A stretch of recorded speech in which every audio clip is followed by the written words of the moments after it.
Bonjour, donc on est de retour pour un deuxième tutoriel concernant le logiciel de rendu D5. Donc, on va essayer de travailler un petit peu la vue ici de mon super corridor, comme tantôt. Je vais lancer le logiciel. J'ai pas enregistré préalablement là, parce que j'ai fait beaucoup de modifications, mais ça devrait me créer un nouveau projet dans mon cas. Mais vous pouvez réutiliser sinon votre projet précédent. Donc, je vais attendre que ça ouvre et je vous reviens. Donc, voilà, le logiciel a démarré. Je vais tout de suite aller dans Revit, puis je vais synchroniser les caméras et synchroniser toutes les lumières. Je trouve que ça aide beaucoup, une fois qu'on arrive ici, pour pas avoir à se déplacer. Et là, j'arrive dans le corridor. Là, je suis vraiment au même niveau que tantôt, là, quand j'ai ouvert le modèle la première fois. Comme on peut voir, les lumières sont beaucoup trop fortes. On va retravailler ça, on va changer encore une fois les matériaux. Donc voilà, je vais vous montrer juste d'autres petites astuces. Fait que si j'arrive ici, donc je vais commencer par diminuer vraiment beaucoup la qualité, la force de la lumière. Donc je vais diminuer beaucoup l'intensité. Là, quelque chose qui est intéressant aussi avec le logiciel, c'est quand vous cliquez sur un type de lumière, comme là je clique sur les spots encastrés, je peux venir changer le type de lumière. Donc là, pour l'instant, si on ouvre ici Light Attribute, ce qu'on voit, c'est que c'est une lumière rectangulaire qui est appliquée. Donc c'est comme un gros carré qui illumine. Vous avez différentes options. Vous avez des lignes. Donc vous voyez la strip, une strip lumineuse, light strip. Vous avez des spotlights, donc ça c'est vraiment des avec un cône. Ça c'est vraiment plus l'effet que je veux aller chercher. Puis sinon vous avez des points. Le point lumineux c'est vraiment une boule qui illumine de tous les côtés, un peu comme une lampe que vous auriez suspendue par exemple. Fait que je vais prendre spotlight, je pense que ça va déjà aider beaucoup. C'est déjà beaucoup plus doux. Puis on pourrait même mettre un petit peu plus fort l'intensité. Donc ça, vous allez devoir jouer quand même pas mal avec ça. Ça manque de lumière beaucoup aussi dans les salles de classe. Je vais aller en rajouter, puis je vais vous montrer comment rajouter en fait des lumières directement dans le logiciel ici. Donc vous n'êtes pas obligé de toujours passer par Revit. Vous pouvez rajouter des lumières ici dans Add Lights. Donc vous avez la même chose, comme là ici par exemple, je vais rajouter un point lumineux. Si par exemple je trouve que le fond est trop foncé, je peux rajouter un point lumineux. Une fois que je l'ai positionné, je peux le déplacer, en faire des rotations gauche-droite selon ce que je vais aller chercher comme effet. Je peux jouer avec son intensité, puis je peux même jouer avec sa température de couleur. Donc si je veux qu'il soit plus froid ou plus chaud. Fait que ça, c'est quand même intéressant. Vous pouvez rajouter des bandes aussi, donc des strip lights. Là. Donc, elle, je la tournerais, mettons, pour aller dans le sens de mon corridor. Et puis, je peux les baisser, les remonter. Donc, c'est pas super facile à manipuler, mais ça permet quand même, tu sais, là, mettons, si je vais mettre un spot ici, un cône, donc je pourrais venir créer des effets sur les murs. Donc ça pourrait être intéressant. Donc, on peut encore une fois jouer avec l'intensité, par exemple. Et ça, vous allez pouvoir plus les travailler de façon individuelle. Fait que ça, c'est quand même intéressant. Si jamais les lumières de Revit vous dérangent, vous n'êtes pas obligé de les synchroniser. Une fois que vous cliquez dessus, vous pouvez aussi complètement les refermer. Et là, c'est seulement les lumières que j'ai rajoutées dans D5 là, qui apparaissent. Donc, je vais rajouter un petit peu de lumière dans les locaux de travail ici parce que je trouve que c'est très sombre. Puis, après ça, je vais travailler un petit peu les matériaux.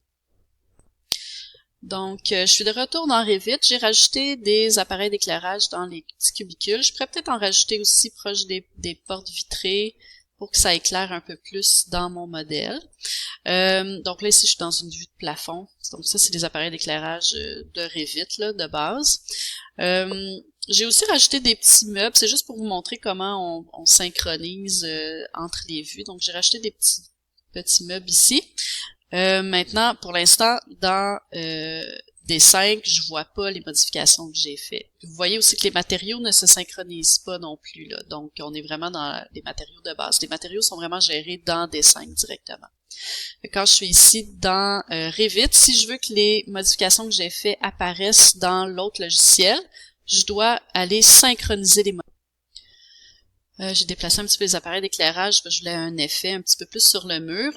Donc, faut vraiment jouer beaucoup avec la position des appareils. Là. Ça demande quand même un peu d'ajustement. Puis si jamais vous trouvez ça trop compliqué à gérer dans Revit, vous pouvez le faire directement dans D5, là, si c'est plus simple pour vous. Donc, une fois que vous avez positionné les éléments, on synchronise le modèle.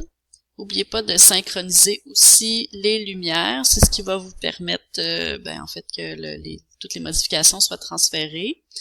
Puis là, quand j'arrive ici, on peut voir que tranquillement, ça s'en vient. J'ai un petit peu plus d'effet. C'est encore un peu sombre, mais ça, on peut jouer avec la matérialité. On peut rajouter peut-être d'autres lignes lumineuses pour venir éclairer un peu tout ça. Si jamais il y a des matériaux que vous voulez modifier, comme tantôt mon verre, je le trouvais beaucoup trop, il y avait trop de réflexion dedans. Donc, ici, vous avez des options pour aller chercher la couleur d'un matériau. Donc, la petite pipette ici. Fait que quand vous cliquez sur la pipette, vous pouvez venir jouer. Comme tantôt, l'option de réflexion était beaucoup trop forte, puis on voyait pas au travers des cubicules, ça me dérangeait. Donc, vous pouvez jouer ici avec la quantité de réflexion, l'opacité aussi, si vous voulez que ça soit plus ou moins opaque. Là, évidemment, c'est du vert, fait qu'on veut pas. Mais vous pouvez même aller changer individuellement la couleur des matériaux. Fait que là, donc là, si par exemple, je veux changer la couleur du petit meuble ici, donc je peux cliquer sur le orangé. J'ai ces options ici de couleur. Je peux changer sa coloration. Par exemple, je veux le mettre bleu, si je veux le mettre vert. Donc, on peut vraiment venir jouer avec les paramètres des matériaux, avec la pipette ici, là. Donc ça peut être intéressant. Autre chose que je peux vous montrer, par exemple, dans les options de matériaux, je vais juste venir mettre... on va remettre notre béton blanc de tantôt. Si vous voulez jouer avec du bois, par exemple, je vais aller chercher un type de bois. Un bois de plancher là, avec des lattes. Là. Je vais prendre lui, par exemple. Ça fait pas long, il est en train de charger.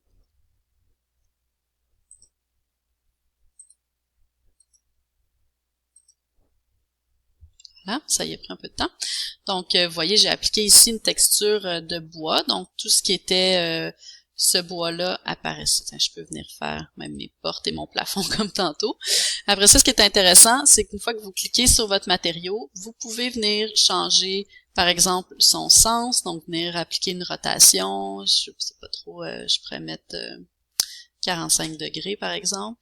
Donc, vous voyez, le bois va changer d'orientation. Là. Donc, vous pouvez venir tourner des textures comme ça, dépendamment du sens que vous voulez appliquer à votre grain. Donc, voilà. Là, c'est pas très beau, là, mon projet, mais c'est pas grave. Là, c'est vraiment juste pour vous montrer les différentes options.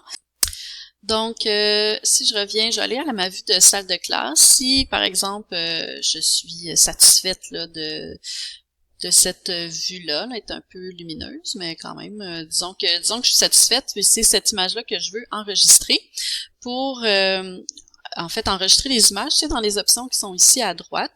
N'oubliez pas, vous avez toujours vos options ici au niveau de l'environnement hein, pour modifier le soleil, sa position et tout ça. Je vous montrerai pas les options pour faire des rendus extérieurs, mais il y en a vraiment beaucoup aussi, là, donc toutes sortes de possibilités. Mais si vous voulez enregistrer une image, c'est ici sur Images.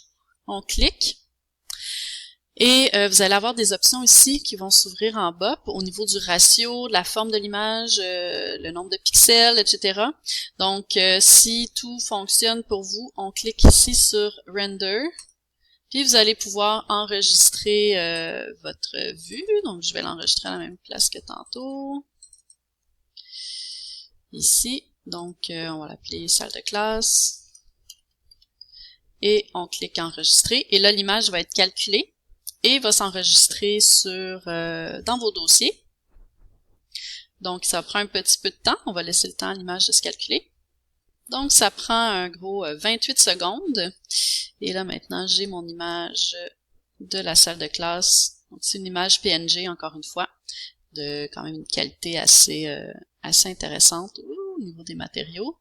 Ça, on peut voir vraiment la réflexion ici. Donc là, évidemment, j'ai pas beaucoup travaillé mes images, mais ça donne quand même une idée de ce qui est possible de faire relativement rapidement. Donc voilà, c'était petit tutoriel pour l'utilisation de D5. Prochain tutoriel, on va regarder ensemble Lumion. Merci.